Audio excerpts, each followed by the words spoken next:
Okay, daar's nog 'n crowd, 'n queue daar agter. Maar ons gaan so lank in die woord inspring vandag.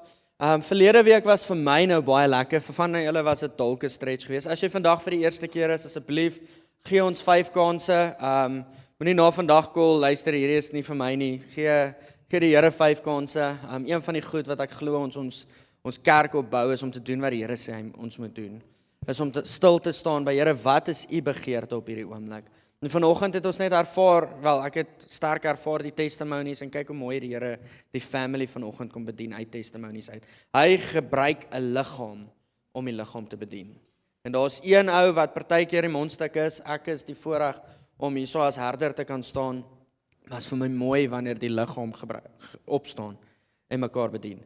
So vanoggend gaan ons weer 'n bietjie saam as family in die skrif wees. Ons gaan nie sulke lang gedeelte lees as laasweek nie, maar dit is vir my lekker wanneer ons in groepe indeel en ons net bietjie as 'n groep saamgesels oor wat ervaar ons hierdie gedeelte sê. So deel gou sommer net so, julle kan omdraai voor en agter as julle ver van iemand af sit. Skuif dalk so 'n oombliekie nader of 'n stukkie nader en vat al jou goed saam want jy gaan vir die res van die diens asseblief daar so sit. Maar kom ons draai nou so 2 tot 5 in 'n groep of 6 of 8 mense is te veel, maar jy gaan te lank vat. Daar moet iemand by oom hulle sit. Adeline en JP, julle kan daarso by hulle gaan inval. Okay, en dan wil ek vra, sal jy vir my Matteus 13 vers 44, net vers 44, gaan lees as groep. As jy 'n gesin is wat alleen wil lees, is jy meer as welkom. Maar kom ons lees Matteus 13 vers 44 en dan vra jy die vraag, wat staan vir jou uit? Okay, dis maklik. Daar is verkeerde antwoorde, maar ek glo nie jy gaan dit vandag hê nie. Vra die vraag vir mekaar, wat staan vir jou uit?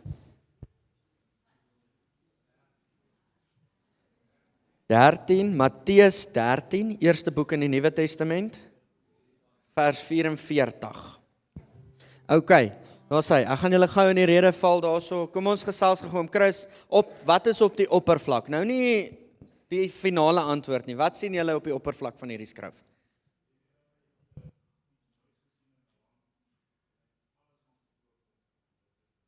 Ons sê, iets mooi gesien en alles verkoop om dit te kry. Is daar iemand wat iets anders het?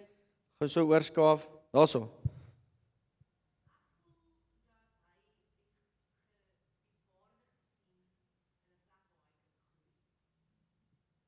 Ons sê, waardig gesien.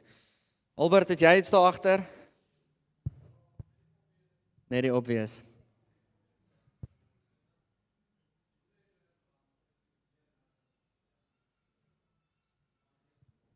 Nou sê die treasures of worth. Okay, so julle hierdie is 'n kosbare gedeelte wat Jesus kom aanhaal. En ek wil gou dalk 'n paar obvious goedjies aanhaal. Ons bou vandag na iets toe en julle gaan nou vang waartoe ons bou. Die man vind 'n skat in die land, hy verkoop alles om die land te koop. Nie omdat iemand hom druk nie omdat hy bang is nie, maar kom ons lees dit gou saam. The kingdom of heaven is like a treasure hidden in a field, which a man found and covered up. Then in his joy, say the English Standard Version, in his joy, he goes and sell all that he has. Ek wil vanoggend gou die klem lê, nie op dwang nie op hy moes alles verkoop vir hierdie treasure nie, maar dit was vir hom 'n joy. Karen, sal jy gou vir ons daai skrif weer opsit asseblief? Of Cindy. Hey Cindy, welkom agter die rekenaar. En uit blydskap daaroor. Uit blydskap. Hierdie is vir my 'n klemwoord. Hy doen dit met blydskap want hy het iets van groter waarde ontdek. So vanoggend wil ek vir jou vra om die volgende neer te skryf as jy notas maak. Wat ek waardeer bepaal my prioriteite. Wat ek herhaal, word my kultuur. En my kultuur bepaal my impak. Ek het weer lees. Wat ek waardeer, bepaal my prioriteite. Wat ek herhaal, word my kultuur.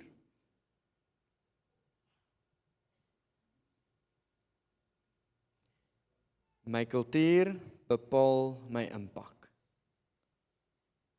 Ons is deur hierdie jaar besig om met die jaartema Home, Psalm 132, om 'n woonplek te bou waar die Here wil wees. 'n Huis te bou wat homie is. En om iets te bou het ons, soos goeie vriende van my wat hier voor my sit, 'n eenvoudige iets nodig, 'n blueprint. Het ons 'n plan nodig. Ons bou volgens 'n plan. En dan het ons hierdie jaar nou al 'n plan gehad, ons het nou al 'n paar goedjies vasgelê, ons het fondasie neergelê, ons het die mure opgebou, ons is nou besig met afrondings. En verlede maand was die fokus gewees, heiligheid en integriteit. Dit is daai, wat doen ek wanneer niemand kyk nie, maar tweedens ook om die waarde te ken wat God oor ons gespreek het. Hierdie was die 2 hooftemas gewees van verlede maand.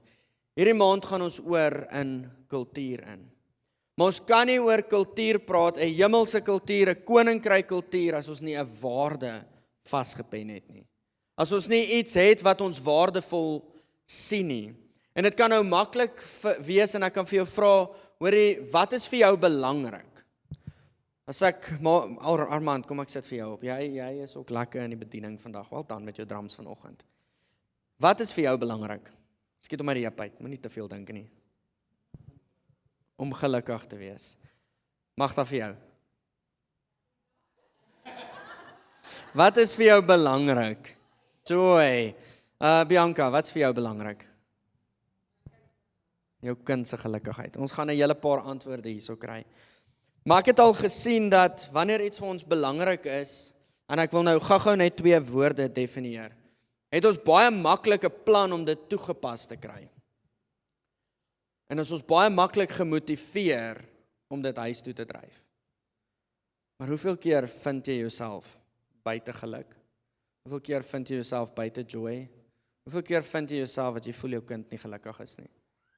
Jy sien, ek wil vandag met ons praat, wat is vir jou waardevol? Nie wat beteken vir jou iets nie, want vir ons almal sal ons sê, ons woord beteken vir ons iets. Is iemand wat met my wil stry? Ons almal sal agree, die woord beteken vir ons iets. Het jy geweet dat statistieke dit vasgepen het, so dis nie 'n accusation nie, dis statistieke het dit neergesit, dat die algemene gelowiges, dit is 69% van die gelowiges, net 1 keer 'n dag bid. En 31% van hulle bid glad nie. Okay, so dis vir ons belangrik om te doen wat die woord sê. Sê die woord nie bid altyd nie. Dis vir ons belangrik om te doen wat die woord sê, maar dis nie vir ons altyd 'n waarde nie. Vir hierdie ou, as ons kyk na hierdie skrif, vir hom was dit belangrik om te kan interpreteer. Vir hom was dit belangrik om pure te wees. Vir hom was dit belangrik om iets van waarde te ontdek. Vir hom was dit belangrik om 'n veld te kry waarin hy iets kan plant wat kosbaar is. Vir hom was dit dalk belangrik om iets van rykdom te kry, 'n skat te kry. Maar toe hy dit ontdek, toe sê hy soos, hierdie is vir my waardevol. En vandag wil ek hê, voordat ek die definisie gee van waarde, kom ek skryf dit gou die volgende, of sê die volgende. 'n waarde wat niks in my lewe verander nie, is nie 'n waarde nie, dis net 'n idee. Wat vir my waardevol is, sal altyd my lewe herorganiseer. So hoekom is ek nou so gefokus op waarde van iets? Hoekom kyk ons na hierdie skrif? Vanoggend wil ek vir jou sê, ons waardes bou ons kultuur. En ek wil vir jou ook sê, wees dalk maar net voorbereid. Ek gaan dalk so 'n paar statistieke deel wat 'n stukkie aanstoot gaan bring as jy dit verkeerd opneem. Maar dis statistieke wat so bietjie in jou gesig is. Want een van die goed wat ek al gesê het is, ek's regtig bewus daarvan dat die liggaam van Christus so bietjie ruggraatloos is op hierdie oomblik. En dit klink nou baie woes. En dis nie op een van ons gemik nie. Maar ek wil sê, as hy enigstens relate tot jou, gaan sit by die Here.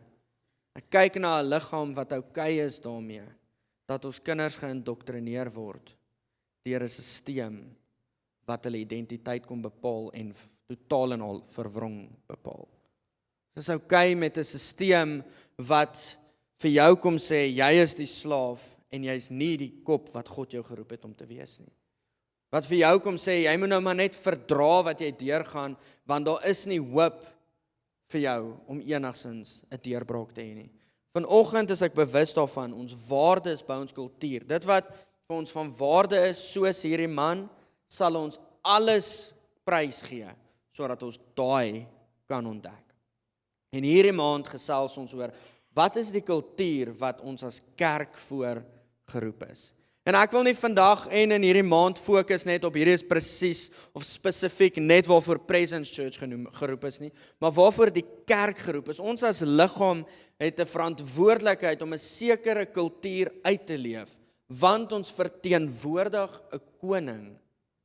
En as ons na mekaar se lewens gaan kyk, nie uit judgment uit nie, maar as ons as vriende of broers en susters eerlik om 'n tafel sit en ons gaan vra die vraag, wat is die verteenwoordiging wat jy uitleef, gaan dit 'n goeie rapport wees?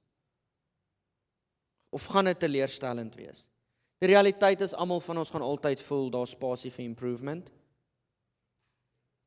Maar ek wil jou nooit tot op 'n plek waar jy confidence het, dat ja, ek is dalk nie perfek nie, maar wat ek uitstraal, is tot die beste van my vermoë om die een na wie ek kyk, te wys. Wat is waardes? Waardes is dit wat vir my die meeste saak maak. Wat is kultuur? Dis iets wat ek oor en oor doen, omdat dit vir my saak maak. Kom ons kyk gou eenvoudig, buiten vandag se tema, gaan nou die tema gee. Wat sou julle sê is algemene, as jy nou kyk net van kinderkerke af, jou skrifkennis wat jy het, wat is algemene kultuurgoed wat ons as gelowiges veronderstel is om uit te oefen? Lees jou Bybel en bid. Lees jou Bybel, bid elke dag. Lees jou Bybel, bid elke dag. En jy sal groei. Is daar nog 'n kultuur waaraan jy kan dink? Nee, skriftelik. Ja, jy moet 'n offer bring, maar die probleem is in die Nuwe Testament was Jesus die offer en nou moet jy jouself as offer gee. So braaivleis, let's do it. Nog 'n waarde oom Johan, fellowship. Liefde. Julle, ons kan so baie gaan. As ek jou 'n eerlike vraag vra, voel jy dat baie van daai goed ontbreek in die algemene liggaam van Christus? Ons lees dan, dis 'n kultuur. So my vraag vandag is dit net 'n goeie idee of is dit regtig vir ons 'n waarde? Is dit vir ons regtig waardevol? Is dit deel van, as ons teruggaan na ons blueprint en ons kyk na die woord en ons is soos, wow, hierdie is iets waarom ek alles moet bou. Ek moet alles verkoop.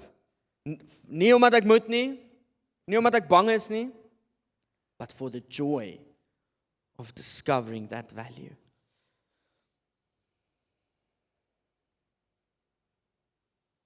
Kultuur is nie ons logo, ons koffie of ons musiekstyl nie. Kultuur is wat normaal is wanneer ons saamkom en wanneer ons uit mekaar uitgaan. Jy bou nie kultuur met 'n plakkaat nie, jy bou kultuur met herhaling. Okay, so nou het ek my quotes gelees. Nou wil ek hê ons moet weer bietjie in die skrif inspring. Is julle reg daarvoor?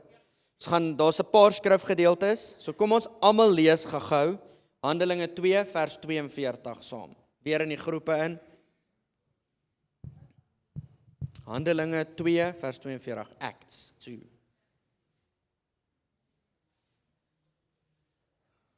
Handelinge 2 vers 42. Hy is in Afrikaans op die bord.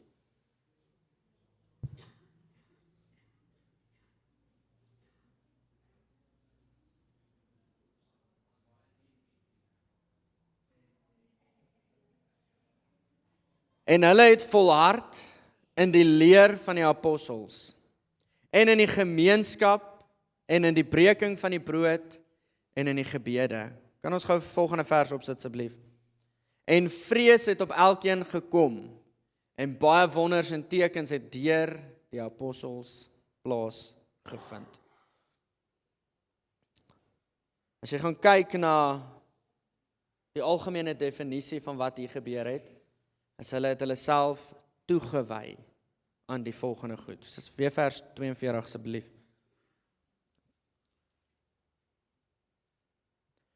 En hulle het volhard in die leer van die apostels. Ek wil gou hier my English Standard Version oopmaak. Hoekom lees ek deesdae in die Engelse Bybel vir die wat julle vra het? Wat vra het? Is regtig bewus daarvan dat ons het nuwe wynsakke nodig. Ons het nodig om as gelowiges, dis hoekom ons dit saam doen. Jy kan in jou Afrikaans lees, asseblief, ons sit die Afrikaans op. Ek het niks teen Afrikaans nie, maar ek het nodig om in 'n nuwe manier van dink te kom. Ja, daar's niks in my hart nie. The English Standard Version says, and they devoted themselves. Kom ons kyk gou na die definisie van toegewy. Hulle het volhard in die leer van die apostels. They devoted themselves. Toewyding is om Jesus eerste plek te gee en aan te hou terugkom na sy woord en sy teenwoordigheid. Verder as jy van die Grieks gaan vertaal terug, is 'n komplekse woord, maar hy's in 2 gedeeltes omgedra of gedefinieer. Dit is om jouself te draai na hom toe en dan sê hy om vas te hou aan iets en te weier om dit te laat gaan. So kom ons kyk gou-gou, as ons kyk na Blueprint, die plan was vas. Ons het hierdie jaar gebou op 'n plan. Nie net elke week geskiet uit die heup uit nie, ons het gebou op 'n plan. Toe ek hierdie jaar begin het, die eerste Sondag, het ek die volgende gepreek. Handelinge 2 vers 42 tot 44. Hierdie is die pilare van wat ons hierdie jaar gaan doen. Ons gaan 'n huis bou, ons gaan 'n woonplek bou waar die teenwoordigheid van die Here gaan wees en ons waardes gaan die volgende wees. Ons gaan toegewy wees aan gebed, wel dis die apostel se lering, dis aan fellowship, dis aan die breking van brood en aan gebed. Hierdie is die vroeë kerk. Jesus is nou net in die hemel opgeneem. Hulle het gaan wag vir 'n paar dae. Toe gebeur 'n wow ding. Die hemel is skud. Hulle begin in tale bid. En toe begin Petrus daar opstaan en hy begin preek en 3000 kom tot bekering. Hierdie kerk is aan die brand. Hulle is nog besig om uit te figure wat gaan vir wat. En dan die uitspeel van hierdie wow wat nou net gebeur het, is dat hulle het hulle toegewy aan die apostel se lering. Hulle het hulle toegewy aan fellowship. Hulle het hulle toegewy aan die breking van die brood. Hulle het hulle toegewy aan gebed. Hulle het geweier om 'n waarde te laat gaan. Hierdie was die waarde waarop die vroeë kerk gebou was. Handelinge 5 vers 42, sal julle soontoe gaan gou. Ek gaan hom vir ons lees. En hulle het nie opgehou om elke dag in die tempel en van huis tot huis te leer nie, en die evangelie te verkondig dat Jesus die Christus is. Hier is nou al 'n paar dae later, 3 hoofstukke verder. Hier is die waarde, hulle is toegewy daaraan. 3 hoofstukke verder, en hulle het nie laat gaan nie. Hulle het nie opgehou om saam te wees nie. Hulle het nie opgehou om elke dag in die huis van die Here te wees nie. Jy sien, 'n kerk groei nie sterk omdat mense die woord hoor nie. Die kerk groei sterk wanneer mense die woord leef.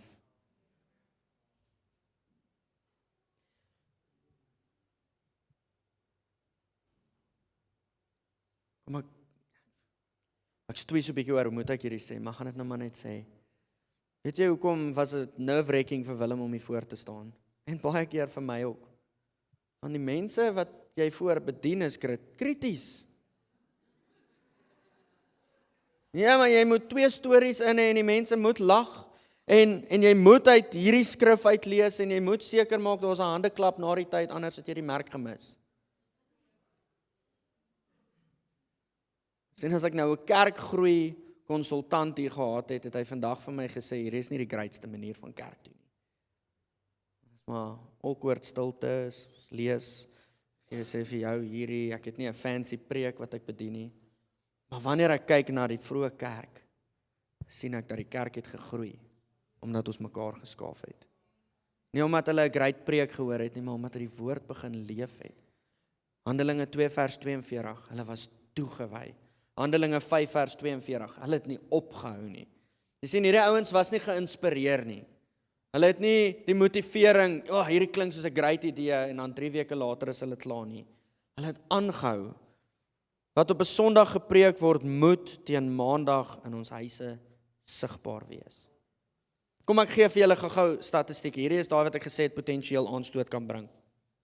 Het jy geweet dat die algemene, dis nou maar die geloof met wie ons compete. So die algemene moslem bid 5 keer 'n dag, waarvan 5 uur in die oggend die eerste keer is. Wie van ons lê en slaap nog 5 uur? Prys die Here, hy het ons vrygekoop. Ons is nie onder slawerny nie. Maar ek wil vir jou vra, as ons vandag moet vergelyk met hulle, is julle match ons op met die dissipline? Het julle geweet, hierdie is shocking, so van elke 100 individue, mense waarmee die moslims groei, verloor hulle 1 persoon. So waarmee groei hulle, dis nou met kinders kry, met conversions, al daai areas, verloor hulle 1. Het jy geweet, vir elke 5 wat die Christen geloof bykry, verloor ons 17? Julle, dis 'n bietjie 'n probleem. Die Christelike geloof se average groei of se populasie was 10 jaar terug so 34%, ekskuus as ek die statistieke met 'n persent verkeerd het. 34% is nou 28%. Die moslems was 10 jaar terug, was hulle op 20%, hulle staan nou op 25%. So ons het 'n probleem as ons nie die waarde van ons hart begin vasmaak nie. Vir hulle is dit waardevol om 'n dooie God te aanbid. Vir hulle is dit waardevol om die seën van iets te kry wat dood is. Ons het lewe in ons hand. En dit klink nou of ons hom kan gebruik, maar ons het lewe wat in ons woon, 'n God wat lewendig is, wat ons uitgekies het, maar ons geloof gaan agteruit. Het jy geweet, dis nou Amerikaanse statistieke, dat die algemene moslim gelowige, alhoewel hulle op 'n laer skaal van inkomste is, $1,300 meer gee as die algemene Christen gelowige. Hulle het 'n groter kultuur van giving as wat die kerk het. Die kerk het die potensiaal om in 33 dae hierdie hele planeet te evangeliseer. Het jy geweet, as ek vandag vir Carly na die Here toe lei, en sy kies om môre ons albei dan iemand na die Here toe te lei, dan is ons 4, as elkeen elke dag kies om iemand na die Here toe te lei, het ons in 33 dae 8 biljoen mense bereik. Dis eintlik so eenvoudig. Ons kyk aan, Jesus gaan nie eens terugkom wanneer almal gehoor het, en ons dink soos, nee, dit gaan jare vat, kan in 'n kwessie van 'n maand wees, vir die hele populasie om te hoor. As ons die waarde discover. So vandag se fokus is die volgende: toewyding aan Jesus en sy woord. As ons 'n kultuur by hierdie kerk wil bekend staan voor, moet ons die waarde vaspen, Jesus en sy woord. Nou is die vraag, wat is die kultuur wat ons bou rondom dit? Wat moet ons elke dag uitoefen, sodat ons hierdie kan deel maak?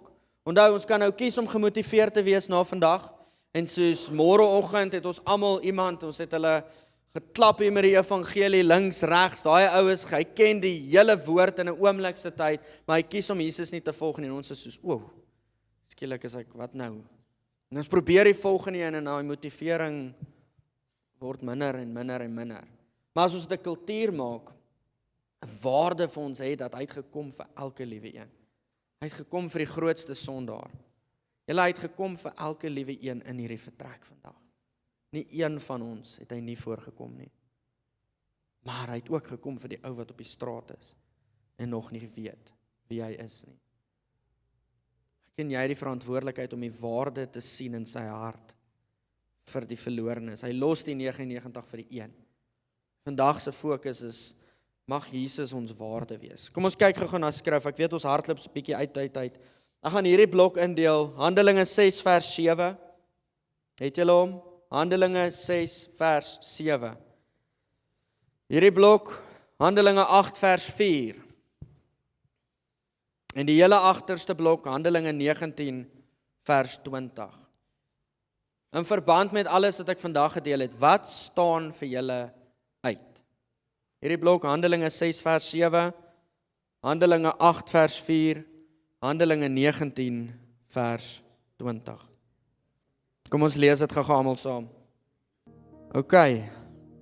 Handelinge 6 vers 7, en die woord van God het toegeneem, en die getal van disippels het in Jerusalem baie vermeerder, en 'n groot menigte van die priesters het die geloof gehoorsaam geword. Wat het vir julle uitgestaan?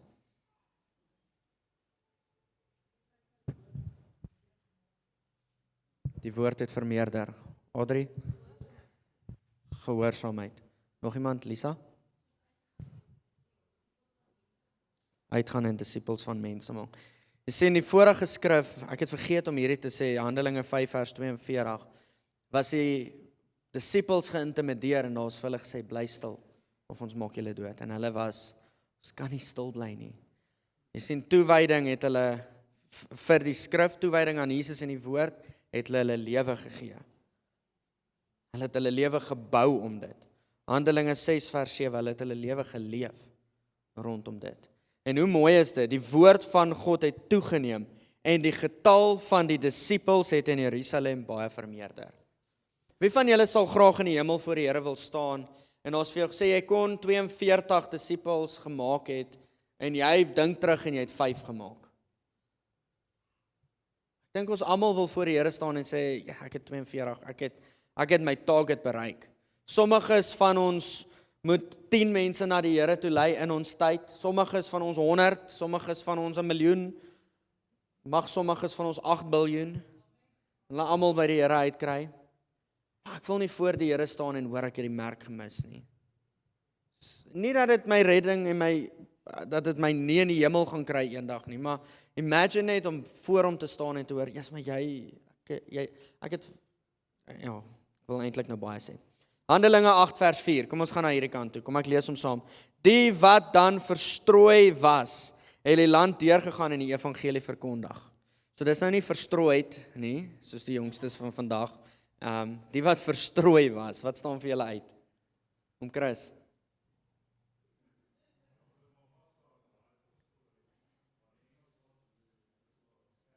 Ja. Nog iemand, Magda, het jy iets?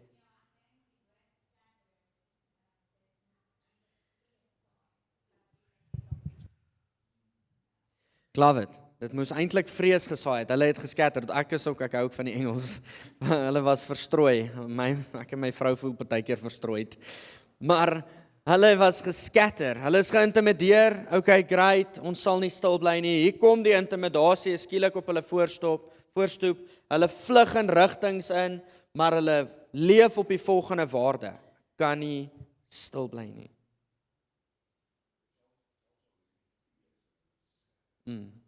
Absoluut. Yes. Al moes die vrees hulle stil maak, het hulle nie stil gemaak nie. Dat die evangelie het versprei. Vervolging het hulle nie verstrooi nie, maar nie die evangelie. Vervolging het hulle verstrooi, maar nie die evangelie gestop nie. Laaste skrif daar agter, Handelinge 19 vers 20. So het die woord van die Here met krag gegroei en die oorhand gekry. Wat het vir julle uitgestaan? Daar, om Gerard.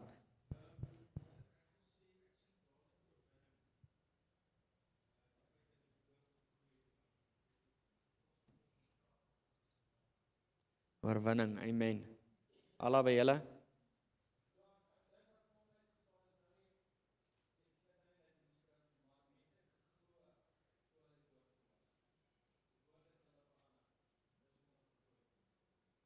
Amen. Weet julle wat het die vroeë kerk laat groei? Die woord het gegaan van tempels na tafels na die stad. En hierdie is die kultuur wat ek wil hê ons as gelowiges moet bou. Nie 'n fancy kerk of 'n entertainment of beter. Ek het voor die tyd 'n elektrik en 'n bass gespeel. Die wat van musiek hou sou dit nogal geniet het van Hail of Lion of Judah. En dit gaan nie oor die fancier instrumente en die beter riffs nie. Dit gaan oor die lewe van die woord. Mag ons lewens bou om hierdie, omdat dit vir ons waardevol is. Vir my en jou, hoe lyk dit vandag? Die woord is nie net 'n oplossing nie, die woord is Jesus. Ons kyk na die woord nie net, gee my asseblief nog 'n antwoord vir hierdie besige dag nie. Die woord is, hierdie is my finale bron van kos. So rukkie terug vind ek myself op 'n plek wat ek regtig deur 'n uitputtende tyd gaan, en dan gaan kyk om af te sluit met dit. Uitputtende tyd gaan, en ek's regtig moeg, en ek gaan so na my gebedskamer toe, en die kussing waarby ek kniel langs die bed lê daar, en ek is net soos, dankie tog hy lê daar, want ek so moeg, ek wil nie eens nog een daar gooi nie, en ek val op my knieë neer, en ek is soos, Here is my bron van kos, energie, van lewe, kan nie sonder oomblikke saam met U nie. In die begin, Adam en Eva, as julle van daai boom eet, gaan julle sekerlik doodgaan. Het hulle doodgegaan? Ja en nee. Hier is die realiteit, ons kan leef sonder die skrif. Ek wil dit nie aanbeveel nie, want is sonder hom. Johannes 17, hierdie is die ewige lewe, dat jy die Vader mag ken. Jesus, Johannes 14, ek is die weg, die waarheid en die lewe. Julle kan nie eintlik uitgepraat raak hieroor nie. Die woord van God, Jesus self, kan nie net vir ons 'n motivering of selfs iets wees, 'n target nie. Dit moet 'n value wees. Dit moet van waarde vir ons wees. Ek sal my hele lewe herorganiseer sodat ek dit kan koop. Ek wil nie vandag 'n las op jou sit en vir jou sê jy moet meer tyd in die woord spandeer nie. Ek wil by jou pleit. Kom by hom uit. Ons geen meer veroordeling vir die wat in Christus Jesus is nie. So ek het geen plek vandag om druk op jou te kom sit en vir jou sê jy mis die merk nie. Maar as die Heilige Gees vandag in jou hart kom deel en vir jou vra, sal jy net nog 'n uur ekstra sit? Kan ek by jou pleit, sal jy dit vir hom gee asseblief? Al kos dit jou slaap. Ek glo hy sal jou kom vernuwe. Al kos dit jou dalk 'n stukkie gemak, sal jy dit vir hom gee asseblief? Ons as liggaam wat hierso sit, het dit nodig, maar julle ons kinders het dit nodig. Want as ons nie die geveg vandag veg nie, reken hulle dat teen 2050 al die hele aarde gemuslimized, ek weet nie of dit 'n woord is nie, gaan wees. Dat dit die God gaan wees wat heers. Ek weet nie of ek my kinders in dit in wil stuur nie. Hulle 2050 is oor 24 jaar, dit is nie ver nie. Ons het nodig om die waarde te bou. Hier is die woord, hier is die waarheid. En dan sê die woord, die kerk het gegroei. Wanneer dit ons waarde is, kan ons nie stil bly daaroor nie. Wanneer dit ons waarde is, dan bou ons alles rondom die waarheid. Here, dankie vir die liefde. Here, mag ons nie net emosioneel opgesweep wees nie, maar mag ons getransformeer wees, asseblief. Here, ek het soveel vertroue daarin dat die feit dat ons vandag saam in die woord tyd spandeer het, dat elke hart gesny is. Dat elke manier van dink gevorm is. Here, dat elke gedagtepatroon wat nie van U af is nie, afgesny is en nuus gegee word. Here, elke breinpaadjie wat gevorm was deur gewoontes, deur gemak, omdat ons kort pad soek, wil ek vra dat U dit van ons af sal verwyder. Here, U woord sê vir ons, U skep nuut. Ek wil kom vra, sal U weer kom nuut skep in ons manier van dink. Heilige Gees, bid nie hierdie ligtelik nie. Ek wil vra, sal U hierdie standaard kom lig vir ons huis. We don't just want to be a church with a name and some stories. We want to be a church that's known in heaven. A church that stood up and said, I will preach the gospel and I will not be ashamed. I want to be a church, Lord. We want to be a church that says, You are our main thing. One thing I desire, and that is that I may dwell in the house of the Lord all the days of my life. Here, ons wil 'n kerk wees wat sê, U is ons eerste liefde. Ons wil 'n kerk wees waar U nie buite die deur staan en klop en wag dat ons oopmaak nie, maar 'n kerk wees waar U binne is. Here, ons wil 'n kerk wees wat 'n real relationship met Jesus het. Ons wil 'n kerk wees wat getransformeer is deur die Gees. En ons wil 'n kerk wees wat 'n impak maak in ons gemeenskap. So Here, hier is ons. gebruik ons. In Jesus naam. Amen. Die kerk het gegroei, want die woord het gegaan van die tempel, na die tafels, na die stad. Kom ons sê dit gou almal saam. Die kerk het gegroei, want die woord het gegaan van die tempels, na die stad. Maak dit ons gesprekke. Die gemak gaan sê ons moenie, maar as ons waarde gevestig is, dan gaan ons wil. Ons kan nie stil bly nie. Amen.